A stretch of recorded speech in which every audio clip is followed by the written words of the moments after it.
ತುಂಬ ಪೀಕಲ್ಲಿದ್ದೀವಿ. ವ್ಯೂ ಪಾಯಿಂಟಲ್ಲಿ ನಿಂತ್ಕೊಂಡು ಮಾತಾಡ್ತಾ ಇದ್ದೀನಿ. ಇಲ್ಲಿ ನಿಲ್ಲಕ್ಕೆ ಸಾಧ್ಯ ಆಗ್ತಾ ಇಲ್ಲ, ಅಷ್ಟು ಗಾಳಿ ಬೀಸ್ತಾ ಇದೆ. ನನ್ನನ್ನೇ ತೂರ್ಕೊಂಡು ಹೋಗ್ಬಿಡುತ್ತೆ ಬಿಟ್ಬಿಟ್ರೆ, ನಾನೇನಾದ್ರು ಕೈ ಬಿಟ್ರೆ. ಆ ರೀತಿಯಾದಂಥ ಒಂದು ಸ್ಥಳ ಚಿತ್ರದುರ್ಗ. ನಿಮ್ಗಾಗಲೇ ಹೇಳಿದ್ದೀವಿ, ಚಿತ್ರದುರ್ಗದಲ್ಲಿ ಹೈಯೆಸ್ಟು ಏಷ್ಯಾ ಖಂಡದಲ್ಲಿ ಗಾಳಿ ಬೀಸುವಂಥ 2ನೇ ಪ್ರದೇಶ ಚಿತ್ರದುರ್ಗ. ಹಾಗಾಗಿ ನೀವು ಇಲ್ಲಿ ಚಿತ್ರದುರ್ಗಕ್ಕೆ ಎಂಟ್ರಿ ಆಗಿದ್ದೀರಿ ಅಂತ ಹೇಳಿದ್ರೆ ವಿಂಡ್ ಮಿಲ್ಗಳನ್ನು ನೋಡ್ತೀರಿ. ಯಾಕೆ ವಿಂಡ್ ಮಿಲ್ಗಳಿದ್ದಾವೆ ಅಂತ ಹೇಳಿದ್ರೆ ಏಷ್ಯಾದಲ್ಲಿ ಅತಿ ಹೆಚ್ಚು ಗಾಳಿ ಬೀಸುವಂತಹ 2ನೇ ಪ್ರದೇಶ ಇದಾಗಿದೆ. ಹಾಗೆ ಆ ವಿಂಡ್ ಮಿಲ್ಲಿಂದ ನಮಗೆ ವಿದ್ಯುತ್ತನ್ನು ತಯಾರಿಸಿ ನಮಗೆಲ್ರಿಗೂ ಸಪ್ಲೈ ಮಾಡುವಂತಹ ಕೆಲಸ ನಡೀತಾ ಇದೆ.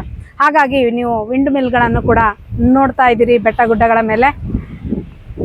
ಹೇಗೆ ಅಂತ ಹೇಳಿದ್ರೆ ನಾನು ಇಲ್ಲಿ ನಿಂತಿದ್ದೀನಿ, ನಾನು ಕೈ ಹಿಡ್ಕೊಂಡಿದ್ದೀನಿ, ನೀವು ನೋಡ್ಬೋದು. ಕೈ ಹಿಡ್ಕೊಂಡೇ ನಿಂತಿರೋದ್ರಿಂದ ನಾನು ಇಲ್ಲಿ ನಿಂತಿದ್ದೀನಿ. ಇಲ್ಲ ಅಂತ ಹೇಳಿದ್ರೆ ಗಾಳಿಗೆ ಹಾರ್ಕೊಂಡು ಹೋಗ್ತೇನೆ ನಾನು. ಅಷ್ಟು ಗಾಳಿ ಇದೆ, ನನ್ನನ್ನು ಎತ್ತಾಕೊಂಡು ಹೋಗ್ಬಿಡುತ್ತೆ. ನನ್ನ ಕೈ ಬಿಟ್ಟರೆ ಎತ್ತಾಕೊಂಡು ಹೋಗುತ್ತೆ, ಅಷ್ಟು ಗಾಳಿ ಇದೆ.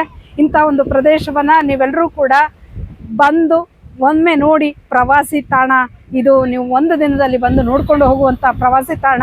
ಎಲ್ಲರೂ ಕೂಡ ಬಂದು ತುಂಬ ಎಂಜಾಯ್ ಮಾಡಿ ಹೋಗುವಂಥ ಸ್ಥಳ. ಇಂಥ ಸ್ಥಳಗಳನ್ನು ನೋಡಬೇಕು, ಇಂಥ ಗಾಳಿಯನ್ನು ಸೇವನೆ ಮಾಡಬೇಕು ಅನ್ನುವಂಥದ್ದು ನಮ್ಮ ಒಂದು ವಿನಂತಿ.